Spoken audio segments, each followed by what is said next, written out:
What is going on, everyone? Welcome back to the YouTube channel. My name is Nick from Australia, and welcome to episode 15 of the Cowboys TV podcast. Hope everyone is doing well. Apologies for the delay. We were meant to start at 5:30, but I had some things go on that were out of my control. So we've had to delay it almost an hour. So my apologies about that, and thank you to everyone for their patience. And as always, Callan is here. Hello, Callan. I hope you're doing well. Yeah, mate. Yeah, it was a big day at work today, so yeah, probably worked out a little bit better starting a little bit late. Yeah, I think it did. I think it did work out better for all of us, really. Um, Episode 15, guys. It's been good doing the podcast since we started this. It's been a lot of fun. We got a lot more to talk about this week due to what happened on the weekend. But hello to the chat. Hello to Lismore Garbo. Hello to River. Hello to Josh. Jason Reeder. CJ Moxley. Everyone that's tuning in. I hope everyone's doing good. Obviously, Cowboys have the bye this weekend, our second bye.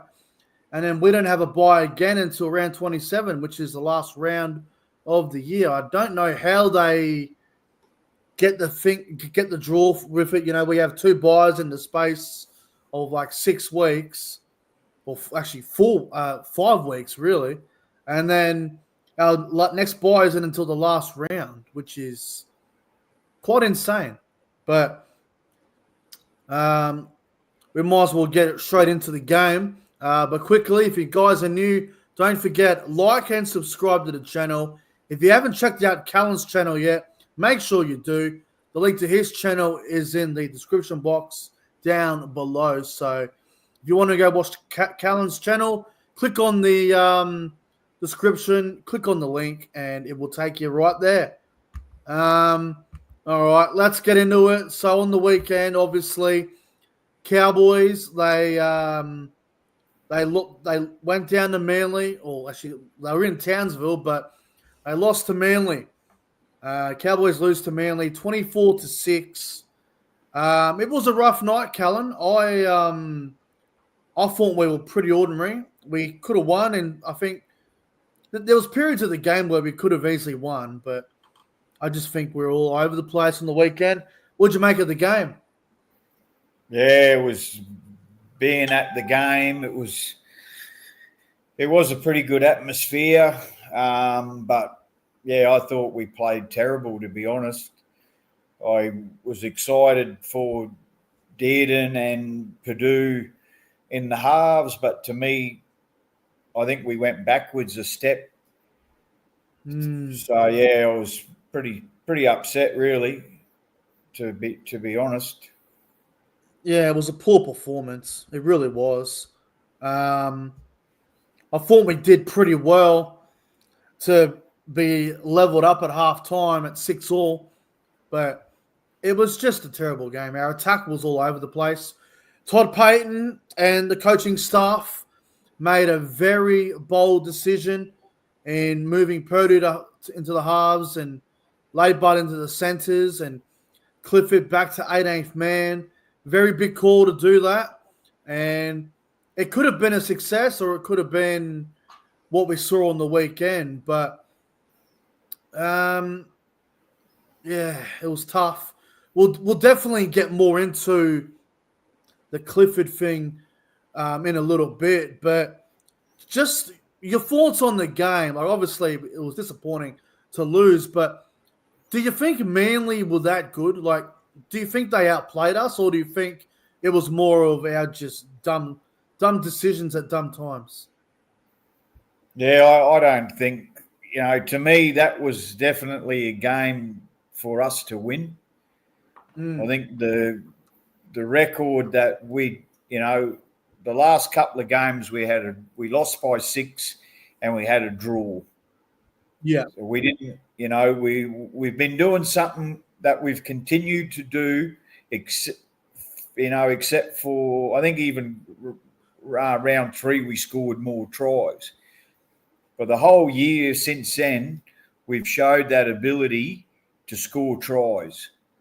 Just Yeah. our defence hasn't been that great. Well, one try, and it was, to be honest, it was pretty hard to watch. Like we've spoke about this before. I'm a guy that sits around for the 80, and all them people leaving early, mate. I wanted to be one of them. I Yeah. stayed. Wow.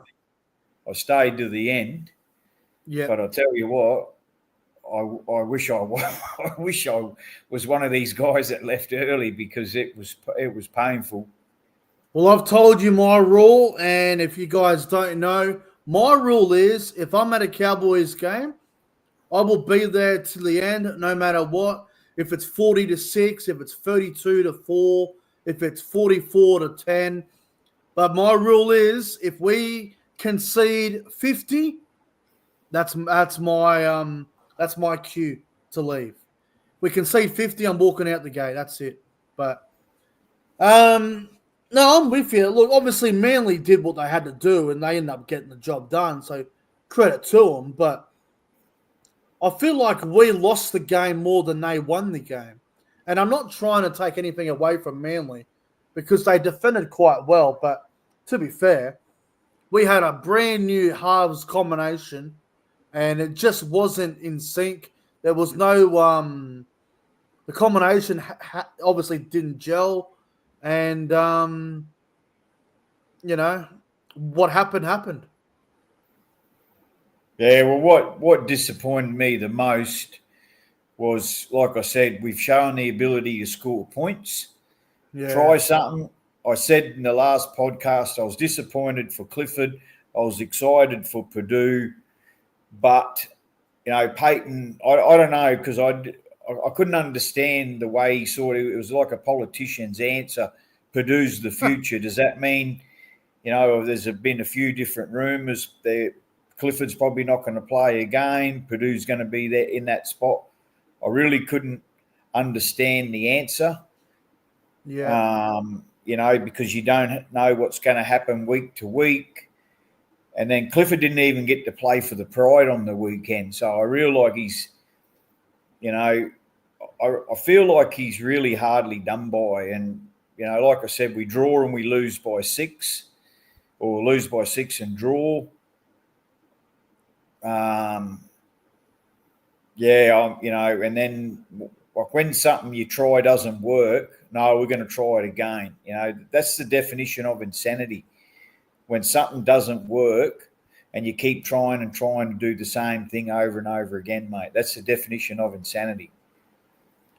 Well, I just think as well, like when it comes to scoring points, like nothing against Tom Duffy, but first 2 rounds, the combinations were clearly not there. I think we scored 2 tries in the first game, and we scored one or two in the second. So we obviously we weren't scoring points, but we bring Clifford in and we start scoring, and then we drop him, and then we go back to how our attack was in the first 2 rounds. But I just thought everyone was out of sync, like combinations. Our attack on both edges were all over the place. I don't want to bag any players and put it all on them, but I think everyone will agree that everyone that played on the weekend probably needs to be a bit better. And it's a team thing, so it's not, I can't blame it all on one player, but yeah, it was a really rough night. And, Todd making the decision to put Purdue in, is it a long-term thing? Maybe in a year or two, but the kid's like 19. The kid's very young. He's got a lot of growing to do to be a halfback in the NRL. I think at the moment he's a center, but it could be a halfback in a year or two. Like there's no doubt about it.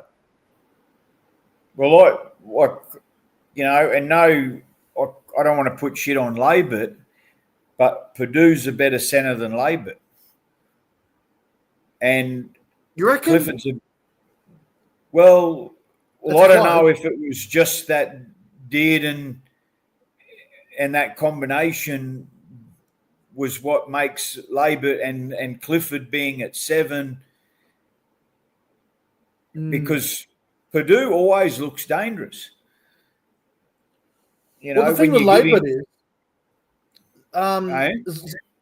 the thing with Zach Labour is he usually plays on the right side. He's not usually on the left. He's normally on the right. So I don't know if he was uncomfortable playing on the left, but every game that Zach Labour played for us before his injury, he was on the right side and he was Well, killing it. So if I'm not you sure if it's an edges thing. if you had to make a decision and be absolutely honest, you could only pick one or the other, Labor or Purdue. You know, today we're naming a team for that. It doesn't matter whether it's right, left, whatever. You've got to make the decision, Labor or Purdue. You got to go Purdue. You have to. You have to. And But and then, like I said, like I like Labor, and you know his first game back with the disorganised halves probably didn't do him a lot of credit. yeah. You know, like it's a bit of a tough decision between the three of them, to be honest, because I thought Vialier didn't play too bad, to be honest. You know, like he was hard to, he was probably playing one of his better games. You know, he every time he ran the ball, he looked hard to stop. He set up that try. He passed it to, he drew and passed, which is what me and the guy I was sitting next to, and we said, imagine the potential of these two, Vialier and Derby, getting better and better. Well, this is where I probably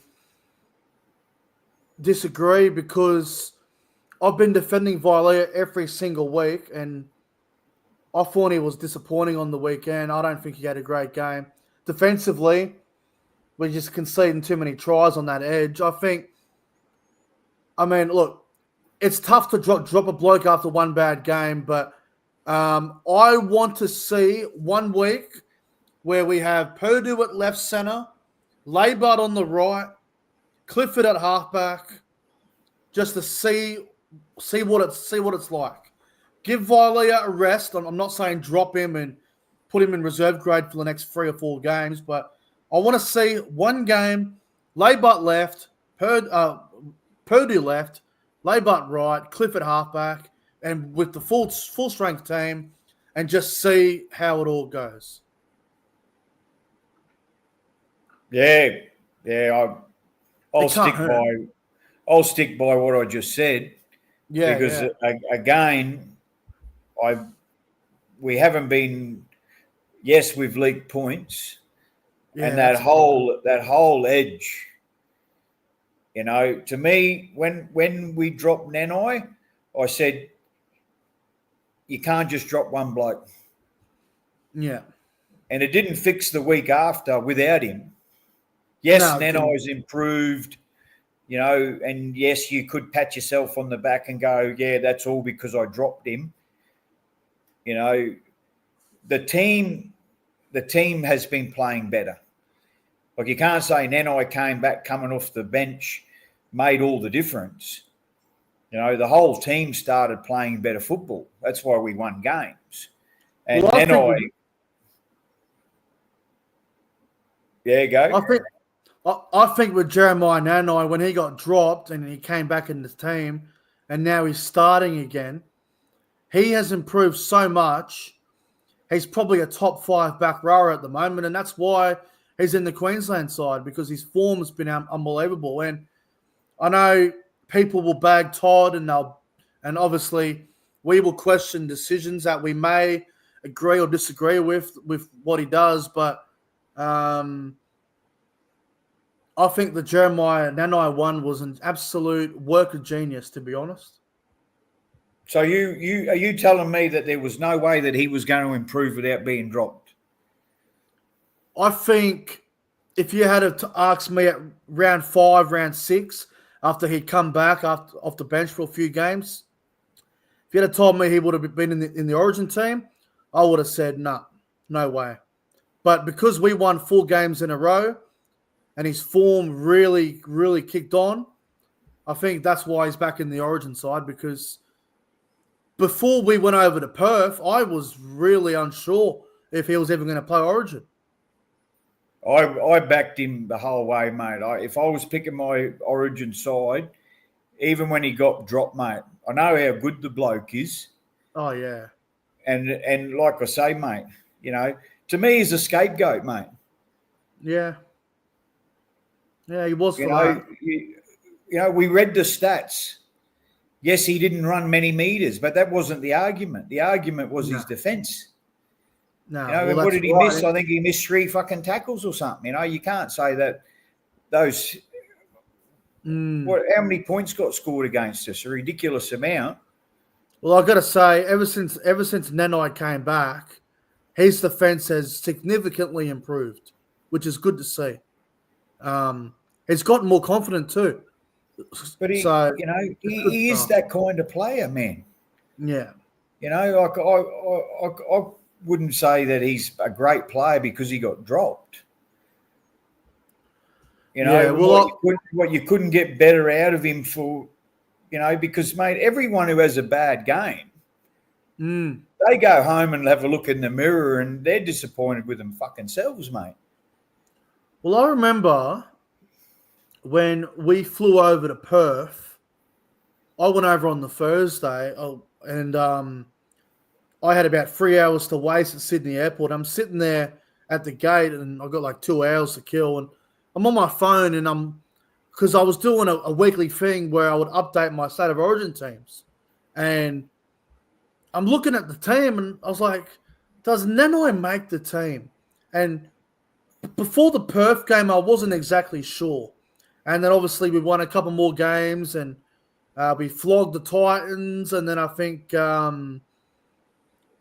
Magic Round, he had another good game there. I'm like, well, he'll be there now. But before that, I wasn't sure if we were going to pick him.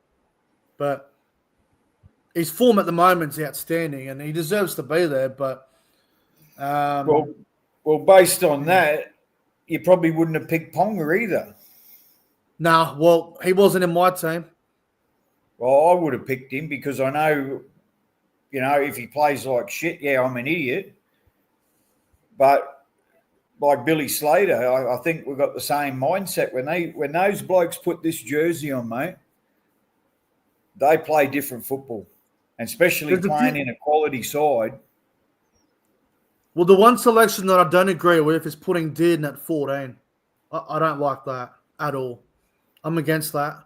So you would have put him at 6? If Dearden isn't playing 6, he shouldn't be playing at all, in my opinion. So would you have had him at 6? Yep. Is it? Yeah. Yep. Yeah. I would have had Munster on the bench because Munster can play more positions. I think he can, but who knows? This is another thing, Dearden and Cherry Evans were the halves last year. Yeah, and Dearden was their best player in Game 3 when they lost. But you could say Dearden had a pretty good game. He wasn't that bad on the weekend, but it wasn't good enough to get us any more than one try. Yeah, that's true. Yeah, it was a tough one. All right, speaking of Dearden and speaking of halves, let's talk about this. Jake Clifford, Jackson Purdue. Should Clifford be the halfback over Purdue? Now, everyone's going to say yes. And I think we should probably stick with Clifford at halfback, but far out. The Jackson Purdue hate online after the game on the weekend was beyond ridiculous. It was his first game in the halves. And to be honest, I'm willing to give Purdue one more game in the halves just to see how it goes because one game with a new combination is definitely not going to be a 9 out of 10. But I didn't read it. Was it hate on Purdue or was it the hate on the decision of having him in the halves?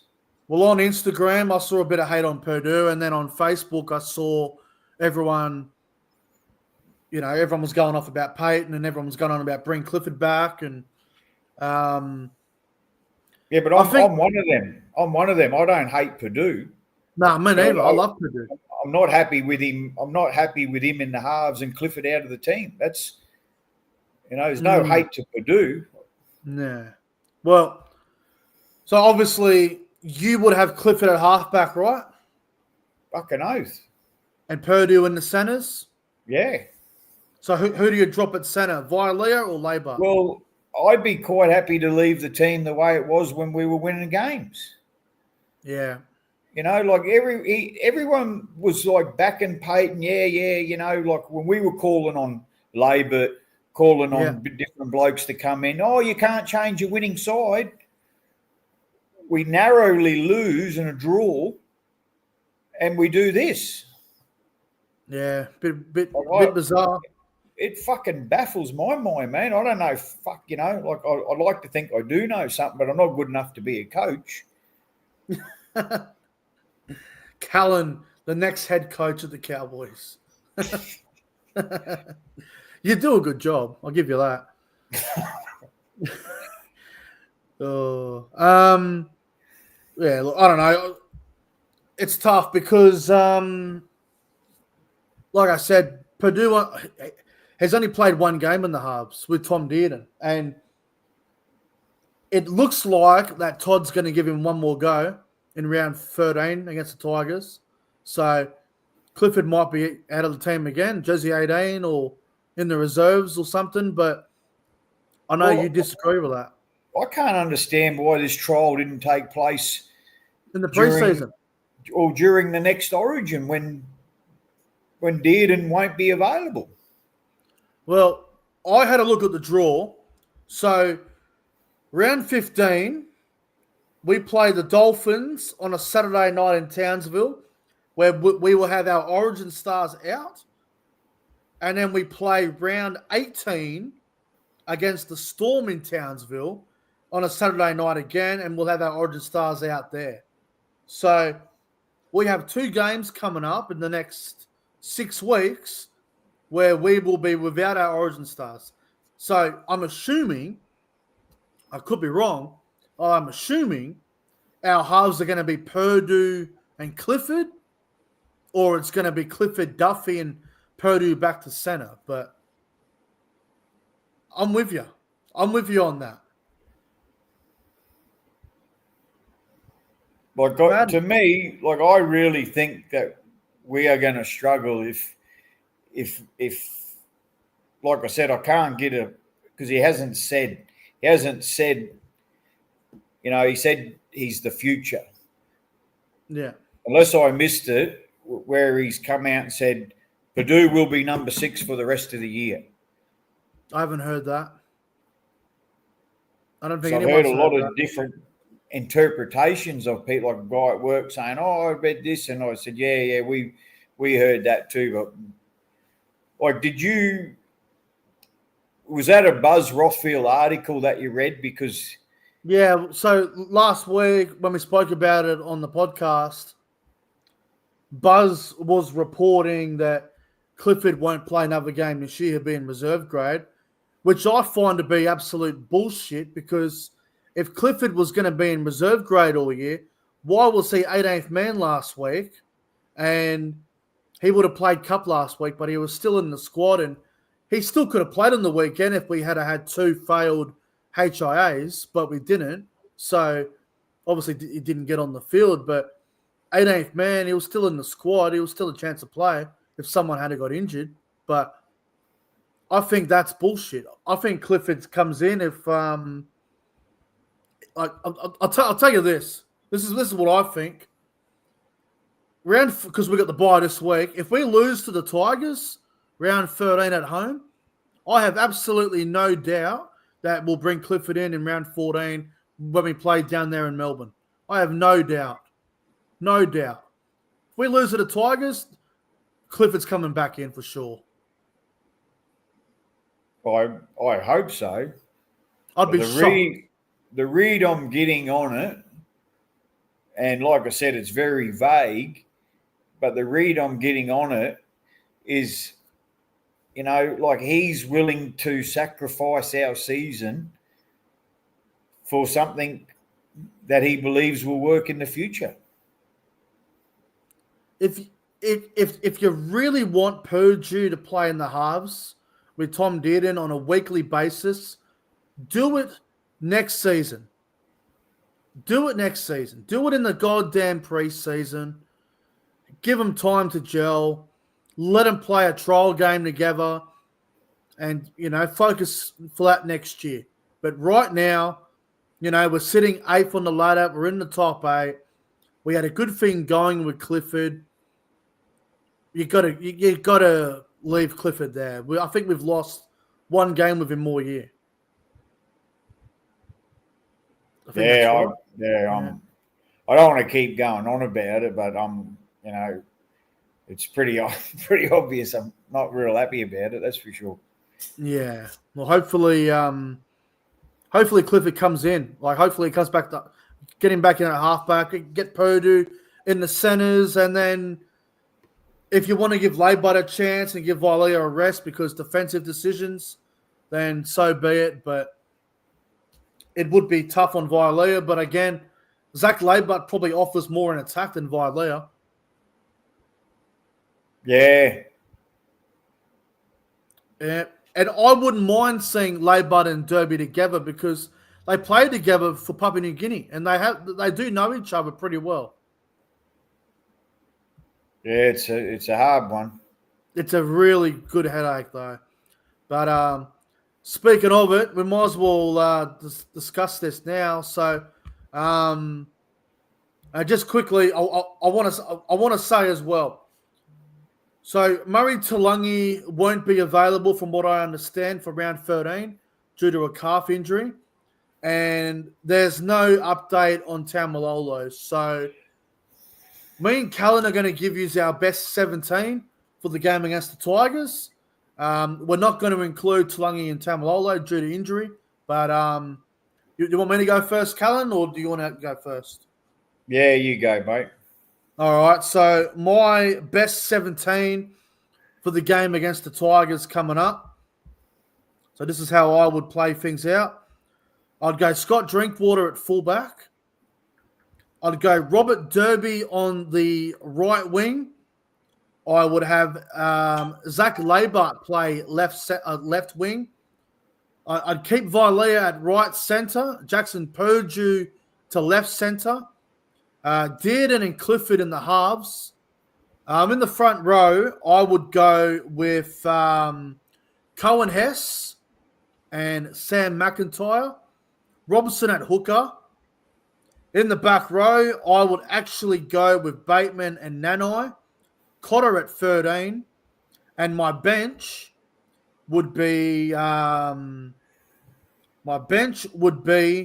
Harrison Edwards, Griffin Neame, Thomas McKaylee, and I would actually go Kai O'Donnell.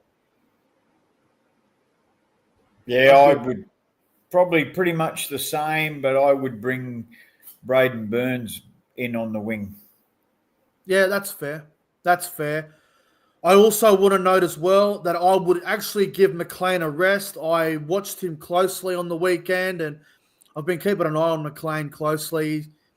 Just doesn't seem to have the speed anymore. And there was one try that Manly scored on the weekend where all the blame was on Vilea. But if you have a look at it, McLean's actually coming across. He stops because he just knew he wasn't going to get there. And then the overlap happened. If McLean had kept running, the guys next to him in Bateman, Vilea, they would have had a lot more trust. And unfortunately, the try was scored. It might have been Lehigh Hopowate's try, the one where they scored in the corner. But, I'd give McLean a rest. And I think with Talangi out, get Zach Laybutt on the wing. That way, Vilea and Purdue are still in the centers. But that's just me. And I think McIntyre deserves to start. He's playing so well at the moment, and I think he should start with Cohen Hess. But what about you, Callan? What's your team look like?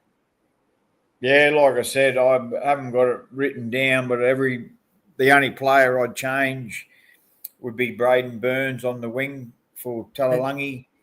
Yep. Zach Laybutt drops out. Yeah. And like I said, I like him. I've got nothing against him. I just don't think we've been You know, a lot of people saying Payton's improved the side so much. Well, can't he put a tweak on these players? You know, do you have to drop a player to get better out of them? Can you sit them down and to tell them what they've done wrong and get them to work on their game? You know, I think the lack of confidence. If you're someone who can get the best, you know, you give Bennett a lot of raps. You know, Bennett has been a bloke who knows how to get the best out of his players. You know, Yeah. I thought Latrell Mitchell's played shit, you know, until that last game he played. It was what Latrell can do. And I'm critical of Latrell because I know how good he is. He's playing Origin, you know, and he's going to be a big headache for us. He's going to cause havoc. He's going to be a hard man to stop in that Origin arena next Wednesday night for sure. So that's my argument with Payton. It's like we're not going that well. So, like some of the things that he does, I just think you're meant to be able to get the best out of our blokes, and he's not always. I don't always feel like he's doing that. You know, like the shit year, the good year, the shit year, the good year. You know, that pattern we're predicted to have another shit year. We've been going so well, and then all of a sudden, we're going to potentially dropping out of the 8.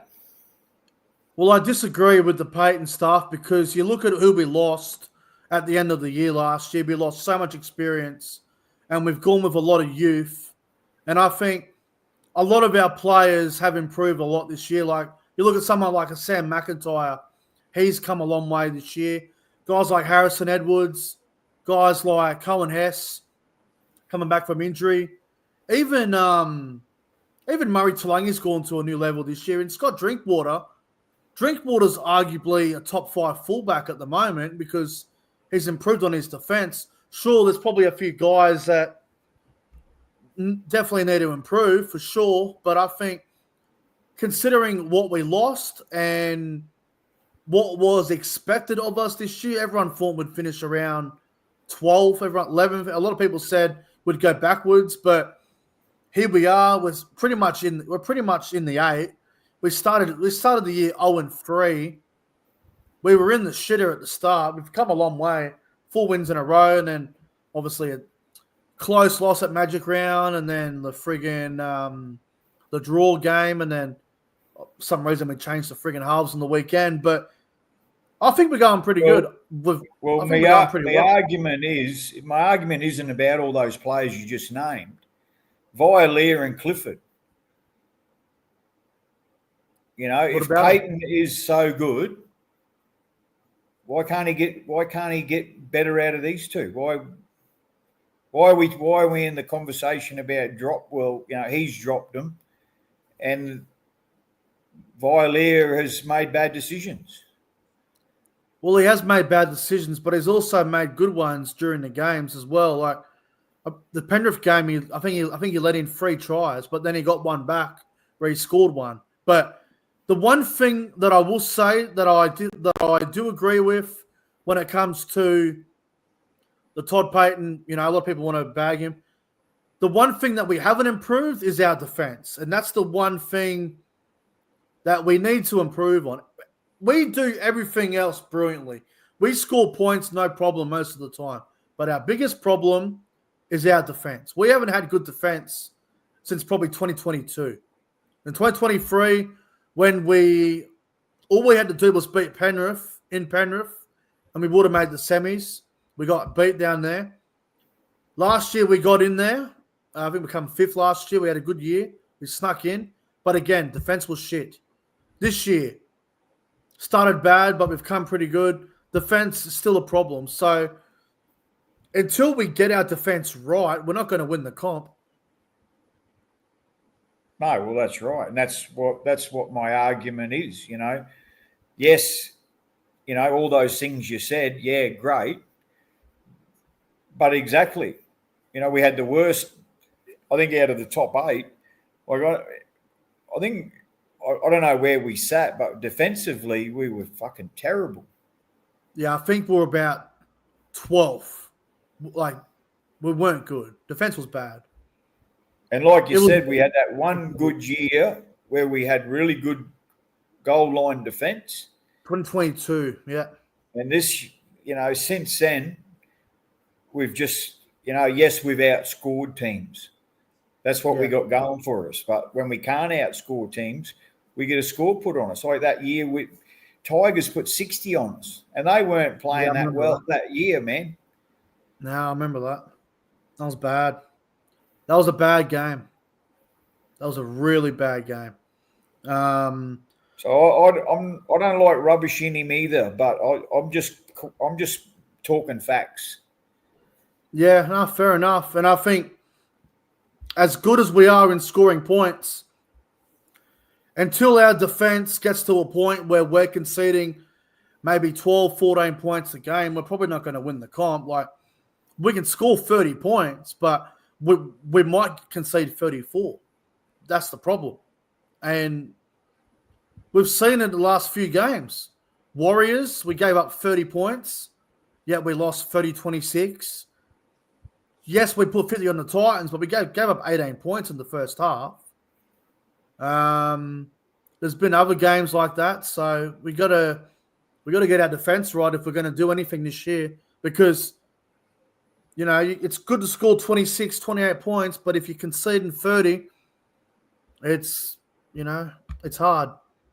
Now, just quickly as well. So obviously, if you have a look at the ladder, we've played 10 games this season. We have won 4, we have lost 5, and we have had a draw. So we're currently in 8th spot on the ladder, which is fantastic. And we will stay in the top 8 this weekend because we have a bye. But the Tigers game is going to be a big one, Callan, because obviously round 14, we head down to Melbourne. We play the Storm down there, which is a very big game. Hard place to win, but if anyone's going to do it, it's us. Would you consider the round 13 game against the Tigers a must-win? Oh, absolutely. I thought, I was very confident that we were going to win on the weekend going into a bye, and then I still would have said 13, we must win to get into the 4, to stay in the 4. But now we're talking about, yes, it's a must win because we've got to stay in the 8. Yeah. Well, the comp at the moment, it's so close. Like, if you have a look at it, from 4th to 12th, it's separated by 2 games. Melbourne are on 14 points in 4th, and you could go down to the Tigers. They're in 12th on 10 points. But there's 4 teams that are on 10 points. We're in 8th on 11. Then you got 7th and 6th on 12 points. And then you got 4th and 5th on 14. So it's only a 2-game difference between 4th and 12th. It's pretty insane. And what are we for and against? We still in the minuses? Yeah, I think we are. Yeah, we're minus 32. So we've got to get that up as well. But to be fair, our for and against is not the worst in the top 8. The Rabbitohs have got minus 52. So again, we got to get our for and against right. But the entire top 6 has a for and against of 5 or more. So everyone's in the pluses there except for us and the Rabbitohs. Yeah, right. We will go to 13 points because of our bye. So that's good. That's good. We actually kind of want Manly to lose to Parramatta so we can get back into 7th. That'd be nice. So hopefully Parramatta beat Manly Friday night, but I don't think they will, just quietly. But I'm with you.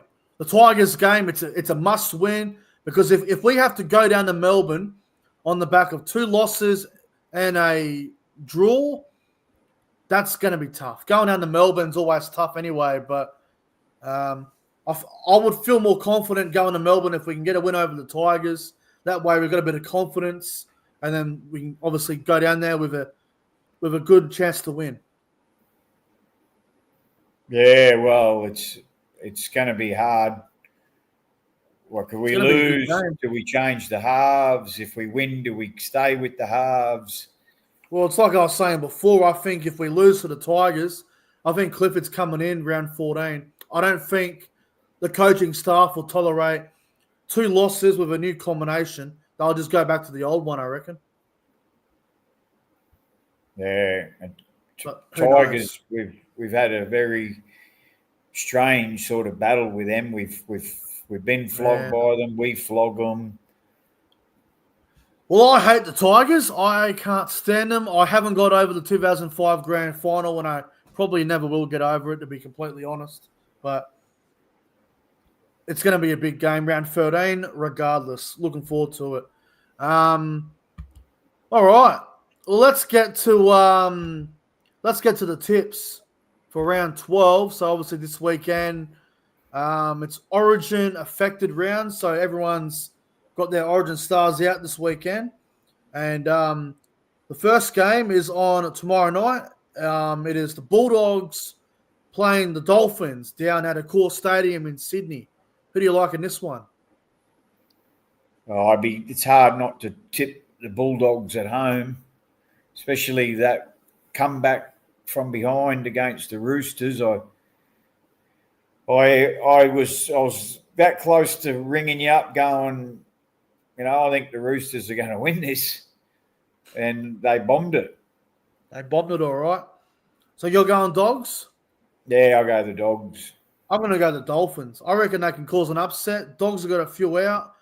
And, I'm going to go Dolphins. And actually, funny enough, it's the Dolphins' first time playing at Accor Stadium. So that'll be interesting to see how they go. Friday night, Eels and Manly from Combank Stadium out at Parramatta. For me, I think Manly win this. It's going to be another because they've both going to be missing their main Moses, players. Lomax, Manly are missing Cherry Evans and Jake Trbojevic. I'll go Parramatta. Ooh, all right. I'll go Manly, but who I'll go knows? for an upset. Saturday at Bathurst, Carrington Park in Bathurst. Panthers and the Knights. It'll be freezing out there, I reckon. It's hard to tip the Knights. Ponga's not playing. Yeah, Panthers are missing. Panthers are. I'm going to go the Knights. I'm going to go for a week of upsets. Well, I wouldn't be. I mean, it could happen. Could happen. I'll go Penrith, but again, who knows in this game? Who knows? Roosters and the Sharks from Central Coast at Gosford. Roosters have got about 5 out for Origin. Sharks have got none out for Origin. So for me, the Sharks win. Yeah, I think that I wouldn't be surprised, but if the Roosters win, if the Roosters beat the Sharks, and the Sharks have got no one out for Origin, and Roosters got like 5 guys out, that'll be pretty insane. Yeah, I think, but like I said, they're the team that can do it. I think if I got to bet my car on it, I'll probably put it on the Sharks. But yeah, I'll go Sharks. And then the last game on Sunday, which is probably the game of the round, it's second versus third. The Warriors and the Raiders over in New Zealand. These sides played at Vegas, and the Raiders had a big win there. But in New Zealand, Warriors looking for 6 wins in a row. This is a big game. Yeah, hard to like the Bulldogs, hard to tip against the Warriors. So I'll go the Warriors.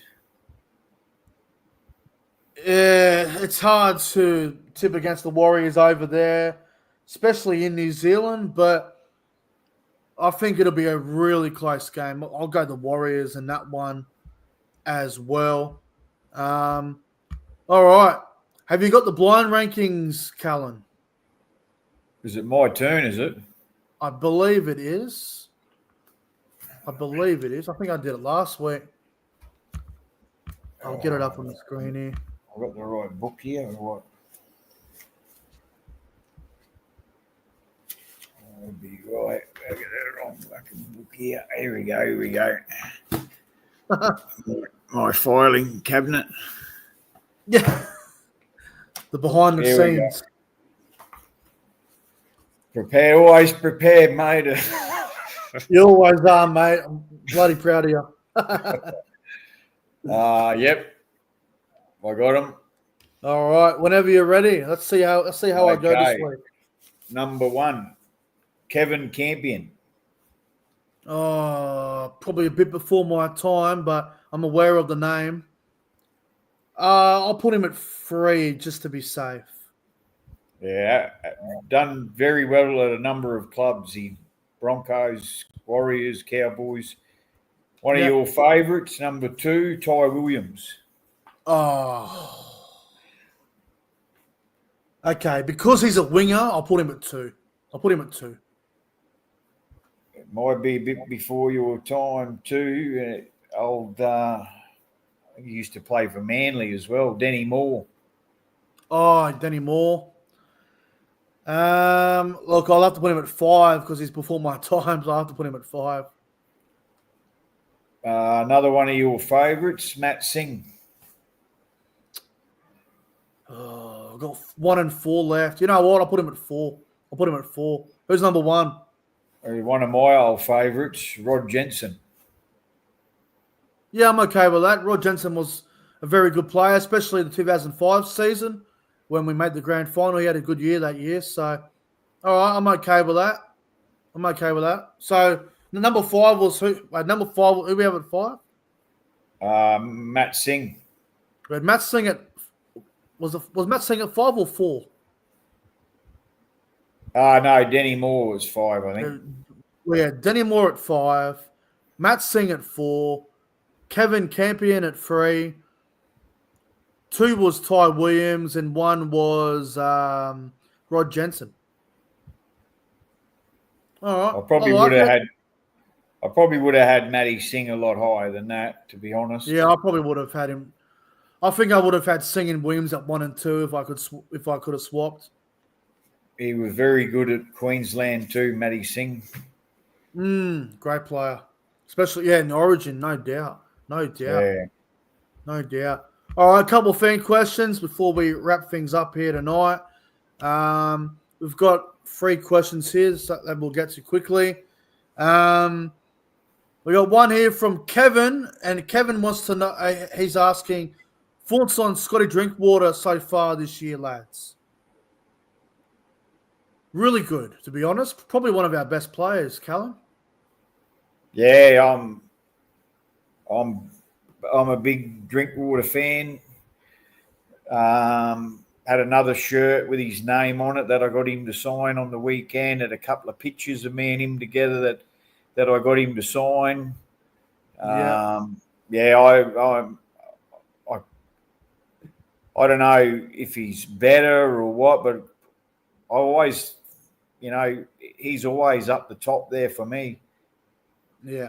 No, he's a freak of a player. He's having a good year, man. Probably his best year.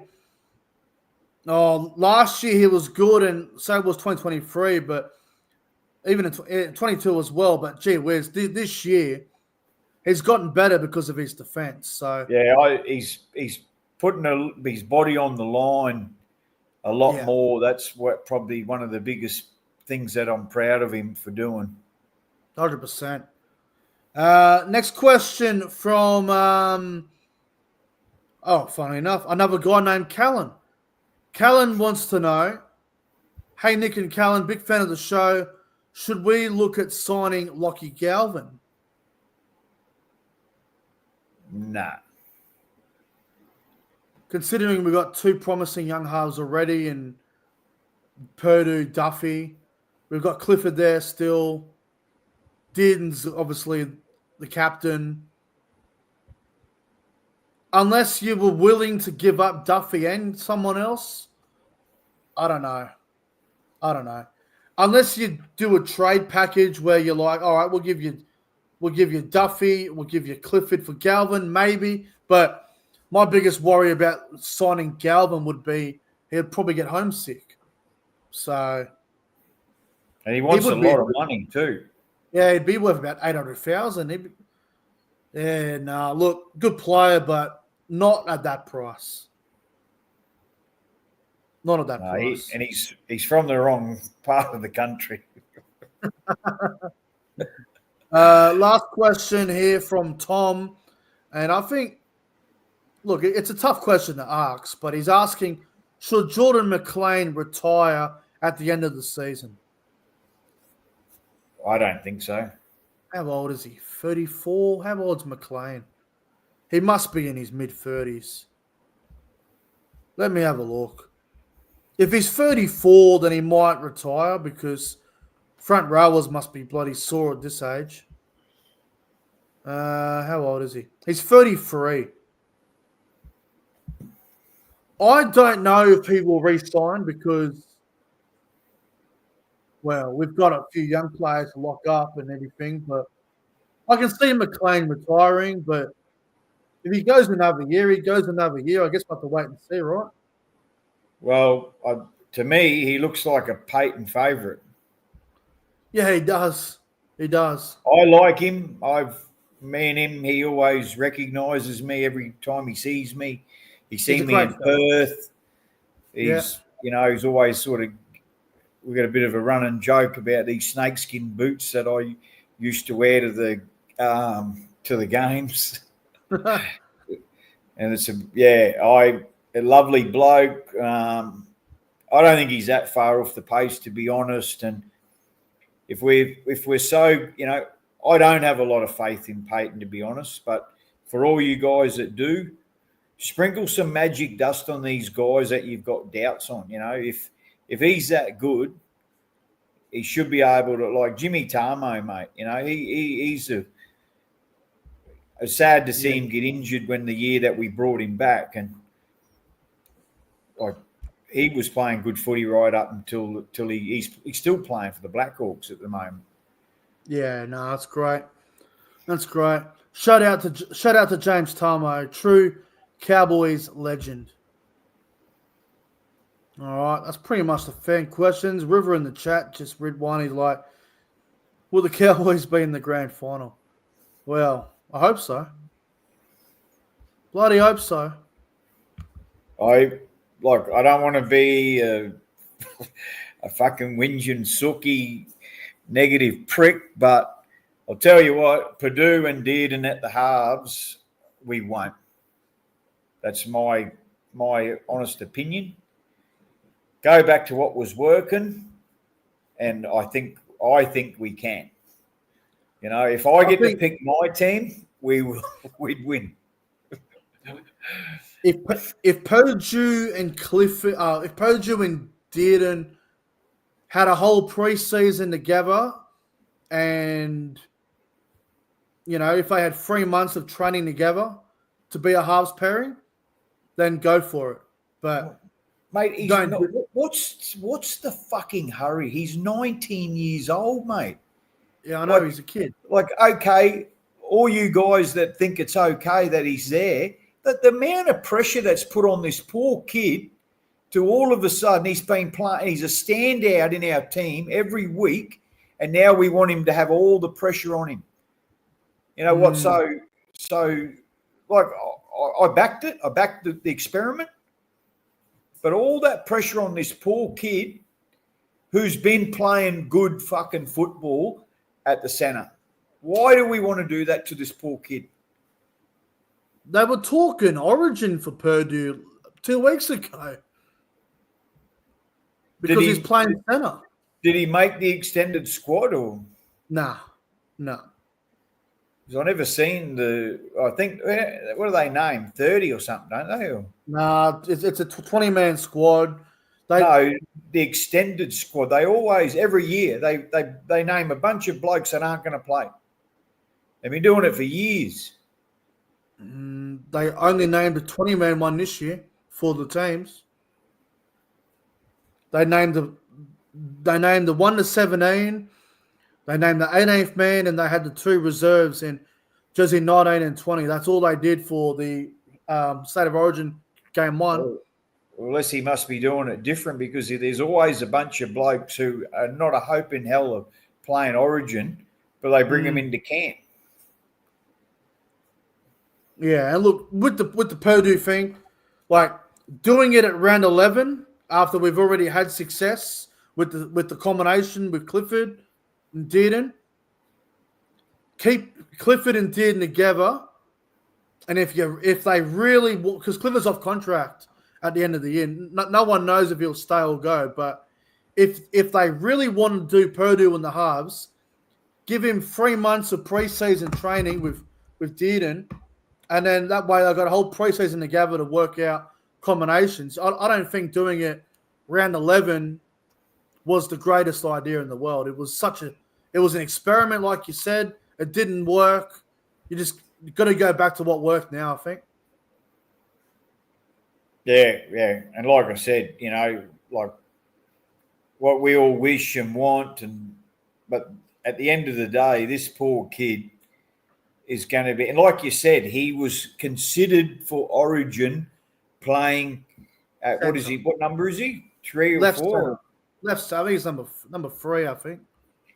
Playing at number 3. He's been, I don't get it. It's very, very bizarre, but I guess we'll see how the team list goes next Tuesday. We will react to it. It'll be very interesting. But all right, guys, so that's pretty much where the podcast is going to come to an end. It's been a very, very good show tonight. A lot of strong opinions on certain topics, but really good show tonight. Thank you all for watching in the chat. Thank you all. And if you guys watch it back as a video, we appreciate you for taking the time to watch the show. But thanks, Callan, and look forward to next week. Thanks, guys. Go Queensland. Go the Blues. All right, guys. Like and subscribe. Check out Callan's channel. See you guys in the next one.